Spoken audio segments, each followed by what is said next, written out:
I caught them in the basement. She was sucking him off, lipstick smeared, spit dripping from her chin. He had a fistful of her hair, biting his lip, and she didn't even flinch. She wiped her mouth with the back of her hand and smiled right at me, like I was the intruder, like I had walked in on some intimate ritual I wasn't supposed to see. I'm going to tell you everything, the way it really happened. No edits, no drama, just how I lived it, step by step. This is the story that split my life in two. Each part is a different kind of fall, and it all started right here. Back then, I still laughed, still trusted, and when I heard the basement door creak at night, I just turned over and went back to sleep. But she wasn't going down there alone anymore. My name's Ben. I'm 38. I live in Lakewood, Colorado. I've got a decent house, a steady job, and I used to have a wife I called my safe place. Her name was Alana. She taught art therapy at a private college and always used to say, people with too much going on upstairs need a quiet place downstairs. For her, that place was the basement. She turned it into her personal studio, brought down a coffee maker, laid out a soft rug, hung string lights with warm diffusion. She called it my creative sanctuary. To me, the basement was just a dark box. I grew up in Phoenix. We didn't have basements. We had storage sheds, garages, maybe a dusty attic if you were lucky. I wasn't used to having space under my feet.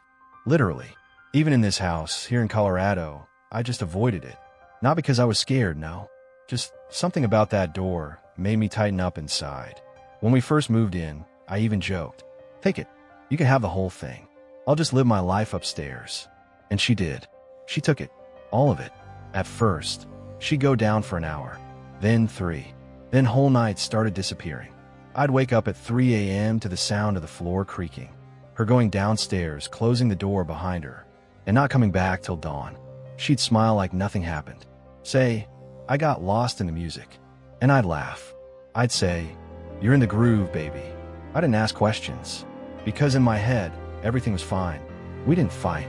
We didn't have secrets. We were that couple from IKEA photo frames. A dog on the couch, wine on Fridays, sleepy hugs and bad Netflix pics. But that night, the sound coming from the basement felt different, deeper, like someone else was down there, like it wasn't just her space anymore. I turned over on the couch, stared at that basement door, and suddenly realized I didn't know what the hell she was doing down there anymore. The first thing to disappear was her laughter. Not all at once. It didn't feel dramatic, just faded. She used to hum while washing dishes, dance barefoot while making her weird mint energy tea. Her voice used to fill the house. Not loud, just warm. And then, nothing. It was like that background noise you don't notice until it's gone. Like a fridge that stops humming. You don't hear the silence until you realize it used to comfort you. She was still kind, still smiled. But her eyes? Like glass. Like she was acting in a film about herself. Not really living with me. I'd ask her, "You okay?" One night she came back from the basement, hair a mess, cheeks flushed. She said, "Yeah, I was painting for hours. Just got sucked into it." And I believed her. She was an artist. Her emotions always showed up before she did. That's what I loved about her. But then the kisses stopped. Not all of them, just the normal ones. The everyday ones. The ones you give without thinking. Before breakfast, before work, before sleep. They became formal, then rare. I'd wake up in the middle of the night, and she wouldn't be next to me. Her side of the bed was cold. The basement light would still be glowing under the door. One night, around 2:40 a.m., I went down to the kitchen. She didn't know I was awake, and I heard her voice downstairs. Soft, steady, but different. She wasn't talking to me. I froze on the stairs. I didn't go down, and when she finally came back to bed, I pretended to be asleep. She climbed in gently. No sound, no touch. We shared a bed, but between us was the kind of cold you only feel standing on concrete. A week later, I saw the lock. A new one. Black. Digital. Keypad. It was on the basement door just like that. One night, click, and now you couldn't go down there without a code. I reached for the handle and felt something twist inside my chest. "When did you put a lock on the basement?" I asked, trying to sound casual. She didn't even blink. "Oh, that." The lights down there started flickering. I had an electrician come by. He said it'd be safer to put in a smart lock. You know, wiring the dog. You might flip something accidentally. The dog. Me. Wiring. It all sounded reasonable. which is why it scared me even more. Our dog hadn't gone near those stairs since his paw got caught in the railing, and I never touched anything down there.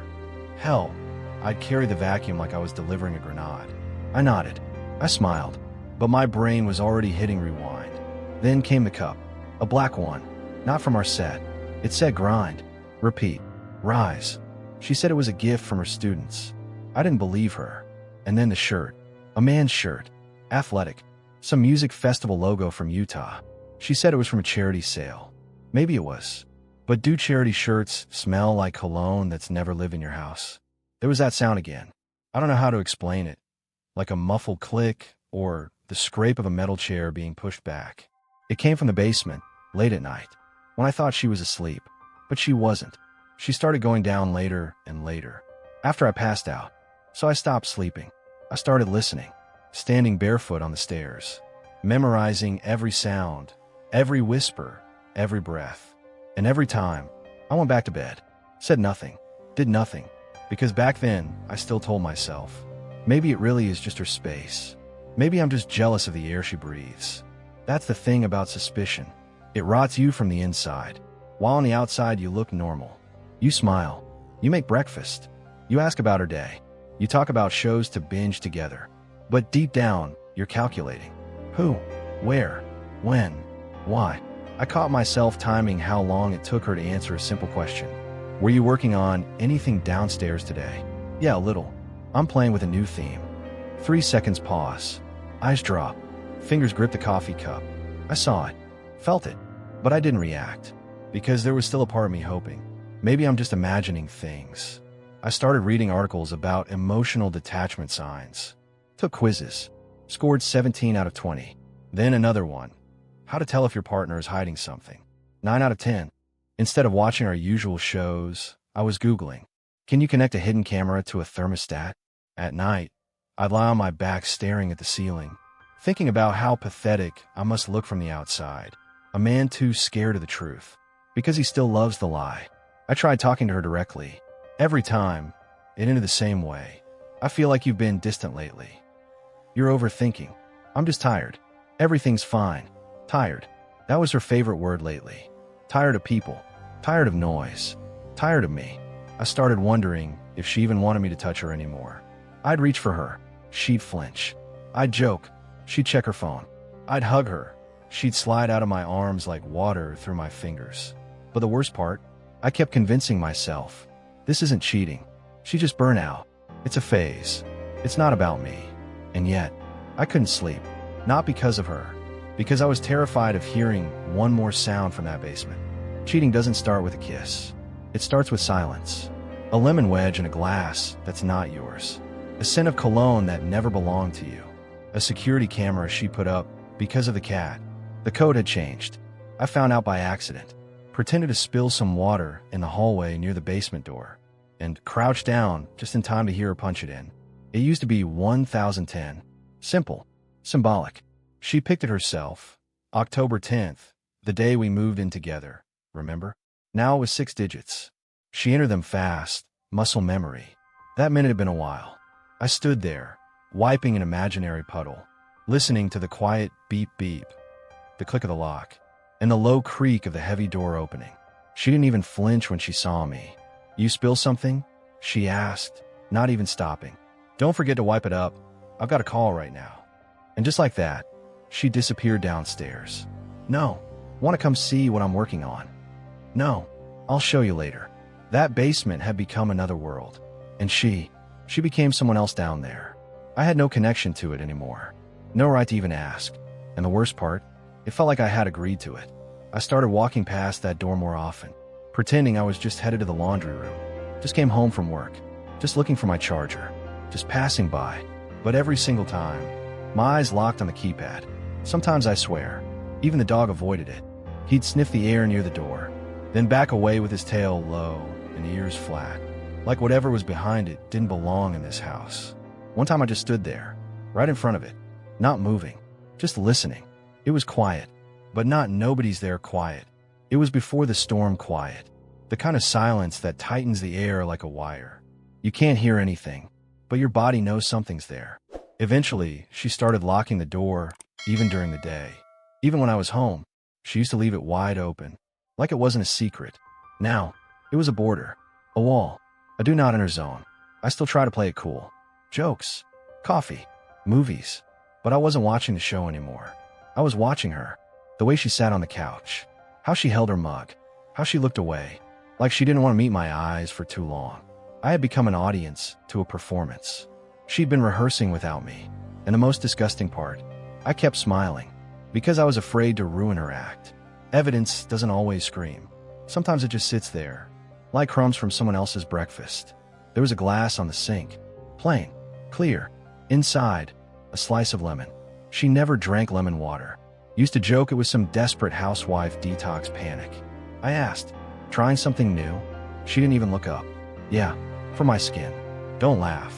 And just like that, back to her phone. Scrolling, tapping, swiping. Quick, rhythmic. Like someone who forgot what it feels like to be watched by someone who still gives a damn. That same night, I found something else. By accident. The washing machine beeped, cycle done. I opened it up, pulled the clothes out, and there it was. A shirt. Men's. Not mine. Gray. Didn't smell like me. It smelled like someone else. Sharper. Stronger. More expensive. I held it in my hands for a full minute, then stuffed it back in, like I wanted to forget I ever saw it. The next day, she was wearing it, just walking around the house in it, like it was nothing. Is that shirt mine? I asked from behind the newspaper, not looking up. Thrift store, $1.90. Comfort over style, right? And then that smile, the one she used to give me. You learn to read the fake. When you've lived with someone long enough, you know exactly how they lie. With their eyes, their tone, the pause right before they say it. And I saw it all, but I stayed quiet, because I still had no proof. How do you say, I think you're lying, when all you have is lemon water and a shirt that smells like a stranger? So I started keeping notes. Real ones. In my phone, hidden in a folder called Work Stuff. 12:41 p.m. She came up from the basement. Cologne in her hair. 1:15 p.m. Glass with 2 lip marks. Different heights. 10:07 p.m. Wearing the shirt again. Smile like she's on stage. I wasn't myself anymore. I was a shadow in a house where I used to be a man. My own damn spy. A guest in a story where my name didn't get spoken out loud. Then one night, she cooked dinner. First time in 3 weeks. No heads up. No reason. I just came home and the place smelled like basil, tomatoes, something frying. The lights were dim. 2 wine glasses. Cloth napkins. Even a candle. Don't tell me it's our anniversary. I joked as I hung up my coat. No, she smiled. I just wanted something normal. Dinner. Us. Us, she said, like the word belonged in the past tense. I sat down. Pasta. Seafood. My stomach twisted on reflex. I hate seafood. She knows that. Always has. We had a joke about it. How to make Ben run away. Cook squid. She looked at me, waiting for a reaction. Everything okay? Yeah, just surprised by the menu. I saw the recipe on TikTok. Figured maybe time to try something new. Something new. Right. The real new was sitting somewhere in her phone. I could feel it on my skin. This wasn't an experiment. This was habit. Someone else's habit. Her new normal. I chewed in silence. Cardboard. She was silent too. But she wasn't watching me. She was looking past me. The air between us felt like cotton. Thick, sticky, foreign. Then she said, "You ever think we'd become this?" Become what? Dinner silence. 2 people who don't even know what to say to each other. I took a sip of wine. It tasted sour. Maybe we're just tired. Happens. She nodded. Smiled. But her eyes were dead. She stopped leaving the house. Used to teach at the college. Had a schedule, meetings, even nature retreats with students. Now, everything was online. New course, new platform, more editing, she said. But the truth? She just stayed home. And most of that time, she stayed down there. In her sacred place. And I couldn't get in. Not once. I waited for my moment. Planned it like cracking a safe. One morning, around 6:30, I heard the shower. The basement door was ajar. Light still off. I tiptoed to the handle. Locked. Not just locked. I heard the sound of a bolt. From the inside. Even if I had the right code. She had physically shut me out. After that, she installed a camera. A real one. Black, with a tiny red light. I didn't ask. She mentioned it like it was nothing. It's just in case. I've got expensive equipment down there. I don't want a cat knocking something over. We don't have a cat. And again, I said nothing, just nodded. That night, I felt like a guest in my own damn house. I'd walk past the basement and watch that red light blink every time I entered its view. I'm not kidding. I tested it. She started locking the bathroom door, carried her phone with her everywhere, even take out the trash. Me? I lived like I was under surveillance. Like every step I took might trigger something I wasn't allowed to see. At some point, I thought, maybe I'm the broken one. Maybe it's me. And then I heard the sound from the basement again. Laughter, but not hers. I started talking to myself. First quietly, in the car, then in the kitchen, then to the dog. His name's Buster. He's old, slight limp, but still remembers where we keep the ball. And he knows when I'm not okay. Every time we were alone, I'd speak out loud. You see this, Buster? She only laughs in the basement now. She used to laugh up here. You'd tell me if I was losing it, right?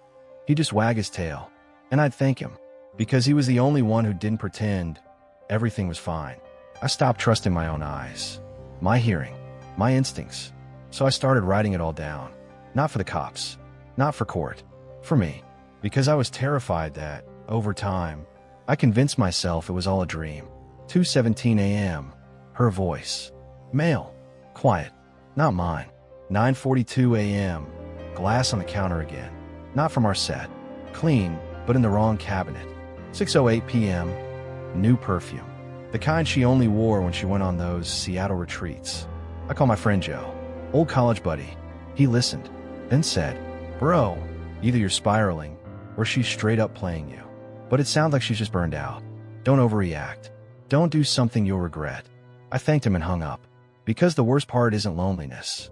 It's when the whole world tells you, relax, you're overthinking, and you're already drowning. I looked in the bathroom mirror and saw a face I didn't recognize. Worn out, eyes sunken, stubble creeping in. But mostly, that look, the look of a man who still hadn't done a damn thing. And I whispered to myself, enough. I wasn't going to keep waiting, listening, guessing, collecting fragments. I needed to see it for myself. No more spying. No more notes. It was time to break in. Into the place I was no longer welcome. Where things were being kept from me. Into the basement. Because if this house was no longer mine, I was going to take it back. Her laugh. It was light, relaxed, real. But it wasn't for me. I heard it. And I didn't walk in. Because something inside me had already shattered. I didn't plan it. I just couldn't sleep. It was around 2:20 a.m.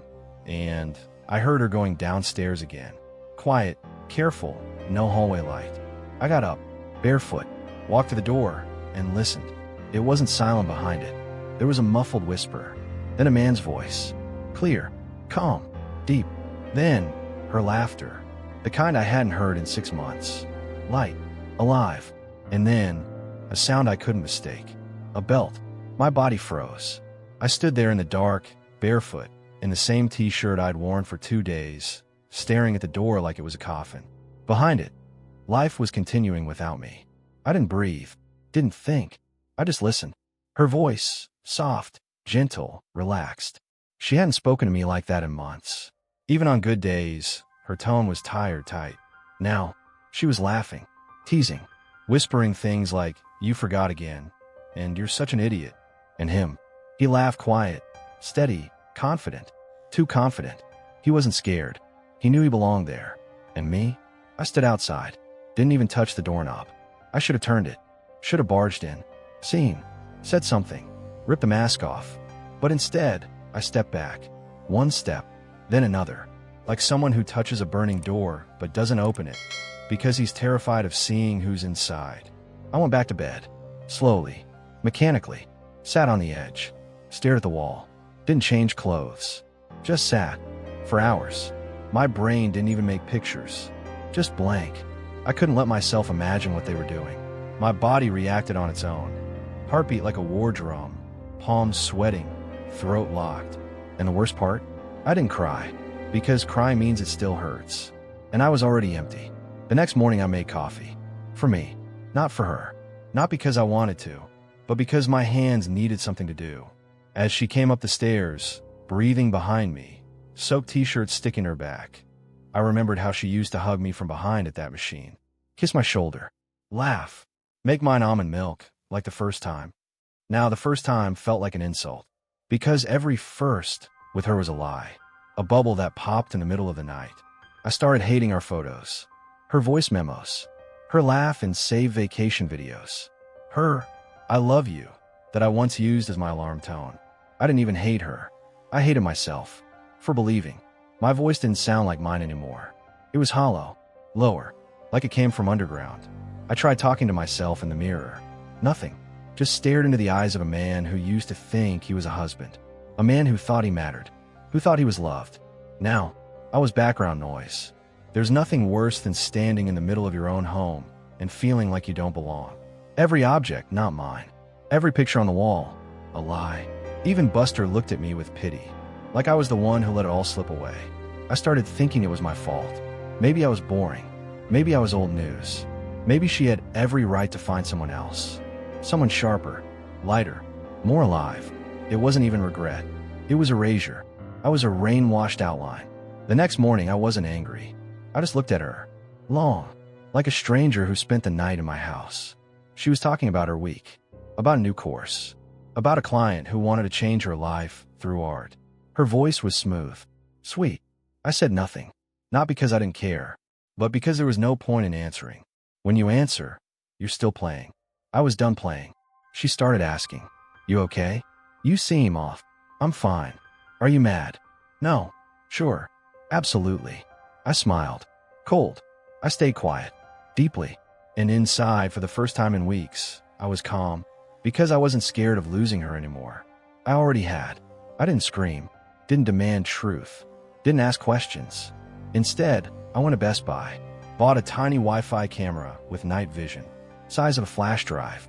Small enough to hide in the vent facing the basement stairs. I set it up to catch the door. The stairs. Part of the room below. At home, I told her I had a weekend trip. Client meeting in Seattle. Wants to see me in person. She didn't flinch. Just nodded. Said, "Finally, some freedom." Heck, kidding. I didn't laugh. Next day I left. But not to Seattle. I checked into a motel 9 minutes from our house. Hooked the camera up to my laptop. And waited. At 10:41 p.m., she went down. And I saw everything. His back. Her hands. Their laughter. Their hug. That same black mug. Grind. Repeat. Rise. And I didn't flinch. Because this was the plan. And it was working. I sat in my car, laptop open. Watched the feed. Didn't blink. No pain. No shock. Just data. 10:41 p.m. Movement. 11:04 p.m. His face. Her eyes. Their touch. Not mine. I took screenshots. Saved the video. Uploaded it to the cloud. To a USB drive. To an external hard drive. Emailed a copy to a backup account she didn't know existed. I wasn't the clueless one anymore. I wasn't the guy asking, "Everything okay?" I was the husband who got betrayed in his own home, on his own floors, while he still believed in us. And now I didn't believe in any us at all. I didn't tell her I was back, that I just walked in the next morning like nothing happened. She was in the kitchen, kissed my cheek. I let her, smiled, and in my mind, I went over the entire plan, start to finish. Everything was ready. I knew when. I knew how. And most importantly, she didn't know a damn thing. I gave him a show. A perfect one. Live streamed. No excuses. No begging. Just her voice, recorded from the night before. Laughing at me while she called him baby. She didn't know a thing. And the next morning, she acted like everything was normal. She brewed tea. In her apron. In her favorite shorts. Hair tied back. Face casual light. Her smile. Practiced. Almost convincing. I watched her like an actress on final rehearsal. Right before everything falls apart. Peanut butter toast. Yeah, thanks. I was calm. Deep, deliberate, truly calm. Inside, there was no anger, no fear. Just clarity. Cold, surgical clarity. She leaned in and kissed my cheek. I let her. At that point, I had everything. Video. Backups. The plan. She thought today was just another Friday. That we'd repeat the same old family routine. But she didn't know one thing. Today it ends. That afternoon, she said she was going to friends. I knew her habits, her rituals, her precious space preparation, as she called it. The music, the candles, the script, her whole performance. And I used those hours. I pulled out everything I had hidden. A new camera, angled, night vision ready. A voice recorder, already running. My laptop, set to live stream straight to the cloud. Lighting, just enough backlight so no expression would be missed. I set it all up in the basement, not so she would see it, but so I would see everything. When the final lens disappeared into the shadows, I went back upstairs, made myself coffee, and waited, like nothing happened. But this wasn't our home anymore. It was a stage, and she was already inside my trap. She came home in the evening, hair tousled, eyes glowing, not like someone who had coffee with a friend, but like someone who'd spent hours in someone else's arms. She didn't know I'd already seen everything. The way she took off her jeans, the way she touched his face. But I was perfect. I cooked dinner again. Salad, salmon, her favorite. She brushed my arm walking by. You seem so calm tonight. Just a good day. After we ate, she said, I'm gonna head downstairs. Need to finish prepping tomorrow's lesson. I nodded, said nothing. She kissed my forehead, like someone too afraid to look me in the eyes. And she went down, to her basement, to her freedom. I stayed upstairs, opened my laptop, launched the live feed, and there it was. Her laughter, the kind that vanished when she was with me. Light, honest, relaxed. Not for me. His voice followed, low, animalistic. Every word from them sliced deeper than a knife. I got up from the table, took the laptop, walked slowly, like a surgeon walking into an operation he knew would end in blood. I reached the door. For the first time, it wasn't just unlocked. It was wide open, like it was waiting for me. I walked down. Each step creaked beneath me like a warning. He's coming. This is the end. And then I saw it. He was sprawled on the couch, jeans on, barefoot. His t-shirt was on the floor. She was on him, one leg draped over, fingers tracing his neck, whispering in his ear, laughing. Her eyes landed on me 2 seconds later. She flinched, slid off. He moved slower, confused, then turned, saw me. He had no idea who I was. And she had forgotten who I used to be. I set the laptop down on the shelf near the door, opened it, hit play, and their voices filled the room. From yesterday, the day before, the night she said she was too tired. Her voice. He doesn't suspect a thing. Baby, can you believe it? He makes me dinner while I'm down here with you. His voice. So he still thinks you love him? Laughter. Both of them. In sync. Mocking my life. I didn't say a word. Just stared. She opened her mouth, trying to speak, to look surprised. But nothing came out. He said nothing. Because he knew. There was nothing he could say. I was the only one with power. And with silence, I said it all. She opened her mouth again. I stepped closer. She shrank. For the first time. Eyes wide. Shoulders hunched. No longer my wife.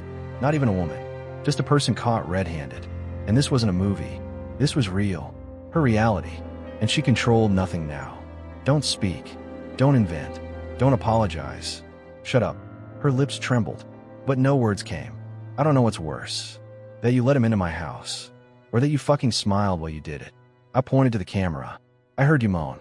Heard you say, first time I felt alive in ages. Heard you laugh at me. Call me soft. Say, he doesn't even notice I've been gone. You thought I wouldn't find out? That I'd just keep making your meals while you sucked him off in my basement? I turned to him. He was frozen. Jaw clenched. Eyes wide like he thought I might swing a bat. Who are you? Another deep feelings type she called real. You thought she loved you too? Nah. She was just having fun while I paid for her electricity, her water, her high-speed Wi-Fi, so she could stream your orgasms live. I laughed. Quiet. Dead. You two are perfect for each other. You're dumb. She's hollow. Gold-plated idiots with a fake sense of virtue. I looked back at her. By the way, the video, already uploaded. Copies sent to my lawyer. I won't yell. I won't hit. I'll just erase you. Her lips trembled again. She wanted to say something. Don't you dare say. I made a mistake. You didn't make a mistake. You chose. Every time. Everybody. Every shot inside you that wasn't mine. I walked out. Didn't shut the door. Let the cold in. Let her freeze. Let rot here. With everything we used to be. She left. Without a word. And for the first time in forever, the house was quiet again. /in. But this time, I didn't want to share that silence with anyone. The morning was unnaturally quiet. No birds. Even the fridge hummed softer. I woke up alone. For the first time in a long time. No body beside me. No scent of her hair, no shadow on the pillow. I got up, opened the windows, let the air in. Her things were already packed. 3 black trash bags. Neat. No aggression. Just garbage that didn't stink, just forgotten. On top of one bag, a flash drive. The footage. No note. No message.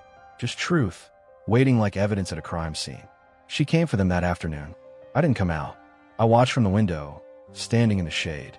She didn't cry, didn't ring the bell. She just stood there for a long time, then took her bags and left. For the first time in months, the air in the house felt lighter.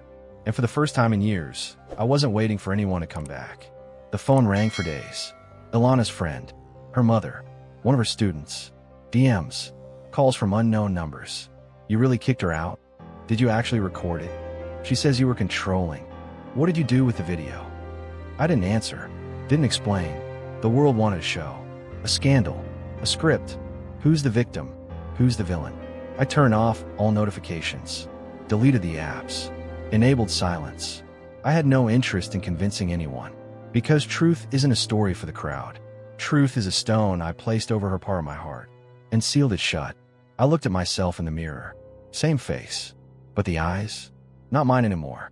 Deeper, darker, like water that's seen a body on the bottom. Inside, no pain, no joy, just a flat line. No memories, no longing. This was me. New, not a man they lied to, but the one you can't lie to anymore. I wasn't looking for tenderness, didn't crave warmth. I didn't want to talk it out, or find closure, or start fresh. I just was stubborn, clear, still, dangerous in my silence. For the first time in my life, I had become what I once feared, a man who fears nothing. You know what's strange? Now that she's gone, this house is quiet again. But for the first time, I don't want to share that silence with anyone.